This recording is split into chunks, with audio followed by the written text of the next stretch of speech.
What's up, everyone? I'm Chase Lee reporting for DallasMovieScreenings.com, and I got another movie to review for you guys in the form of Happy Death Day to You. Now, this one is the sequel to the 2017 film Happy Death Day, and this one also comes from Universal Pictures and is once again directed by Christopher Landon, who also wrote this one. He did not write the first one, but he directed the first one. So, this time he's got writing and directing duties. And this one kind of picks up right where the first one left off, and we have the main character played by Jessica Roth, Tree. And in the first one, if you guys haven't seen the first one, let me quickly catch you up, even though they do they do it in the sequel. Funny enough. She's a college student. She dies, and so she keeps waking up and reliving the same day over and over and over again, being killed by this masked killer that's wearing this giant baby mask that is the mascot of the college. And so this mystery person is running around the campus, killing her in many different ways. And so she has to figure out who it is so she can stop the loop. Now, this one kind of picks up right where the first one left off, where she thought she solved everything. There's no more loop. And then she realizes the loop keeps happening. And so she's like, what is going on? And I need to figure this out. And so I'm not going to spoil anything, but it gets into some weird sci-fi stuff that may not make any sense. But you know what? I think for this type of tongue-in-cheek, fun little story that was birthed, if you will, in 2017, it has now expanded into something that if any other movie were to try it, it would probably come across as dumb, and I would really not connect with it. But you know what? Christopher Landon, once again, just like with the first one, has such a fun time with this material that even when it goes into those weird, like, faux sci-fi places, I am totally on board. Listen, when I saw the trailer to this movie, the sequel, I didn't really care for it. I didn't even want to see it. I was like, cool, the first one was fun. It's done. I want any more of this franchise. I was like, this is stupid. I don't want to see this. But you know what? I'm going to eat my words because I had a blast with this movie. I want to see a third one. I want to see a fourth one. I want to see a whole franchise being born. I don't know what it is with this one and the first one, but I want to see more in this universe. Sue me. I like it. And I can't wait to get a comment down below going, this is the same guy that liked Roma a few months ago and said it was one of the best movies he saw last year. And now he likes Happy Death Day to You. This is crazy. His opinion's invalid. That might be true, but I'm just here to report to you guys what I think about this stuff. And I had a great time with it. And so, the one thing I think is the kind of the glue to both of the movies is Christopher Landon himself. Now, he didn't write the first one, but he did write this one, and he has directed both of them. But what I like about this story in particular is that, yes, it has this kind of like goofy, self-aware, tongue-in-cheek mentality, but it also surprises me with how energetic the movie is, how just kind of like just on the ball it is. It never like has any like wasted breath or any moments. It's just like, it's always going, and it's always just pure entertainment, while also throwing some curveballs in there with some really great, touching elements with some of the human drama that has to do with the main character and her parents, or maybe her and her boyfriend. It's just, there's stuff like that where you feel like making a sequel to this, they would just kind of throw that off to the side, not even touch upon that, and just make a movie and show a kill over and over and over again, which can be entertaining for about 20 minutes, but you have to add some type of depth to these characters as to why we care about them in the first place. And so there's some interesting and kind of unsuspected emotional hooks in this, that to where Christopher Landon could have easily like just rose up his hands like, I'm not touching this. I'm not going to bring out good performances out of the actors. We're just going to kind of trudge along through this kind of sappy stuff so we can get to the kills. No, he actually takes care of this story and these people that are in it and provides some really interesting emotional weight to it. And I'm like, you know what? Because what he was playing around with was some of the ideas you could play around with this type of story. I don't want to spoil it, like I said in the beginning, but once they explain it to you within the first 10 minutes on what's going to happen throughout the story, you're like, oh man, the possibilities, you can go here, you can go here, you can flip that, you can flip this, you can do that. Like that's really cool to me, to where you've taken this premise that was pretty fun and clever on its own, and you expand it into some weird territory for sure, but it's territory that I would kind of suspect from this one.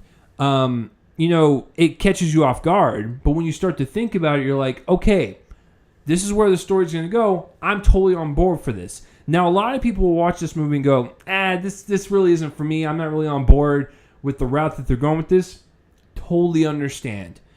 But I think for something as simple as the serial killer subgenre of horror, you have to throw some curveballs at it. You have to make it fresh and unique and just kind of like awe-inspiring to the genre. Because serial killer movies, as much as I like them, like the Freddys and the Jasons and stuff, and the Michaels, even Chucky, you gotta do something different. That was the era of its time, and those movies are still good to watch. And even with some of the new ones coming out, you still kind of get like nostalgia from it. But nowadays, you got to do something different. And I appreciate it in the first one, and I appreciate it in this one, especially the directions they go with it. The way they set this movie up at the end, I'm like, Landon, sign yourself up for a third one, because I want it right now. So, yeah, I thought Christopher Landon did a good job balancing the horror comedy elements to this film, making it really funny, making it pretty graphic at sometimes. I was actually surprised they got away with it with the PG-13 rating, but with the fun, kind of entertaining aspects of the horror and the violence, but also having like this really unsuspected, kind of emotional drama to it. I kind of enjoyed it from that aspect.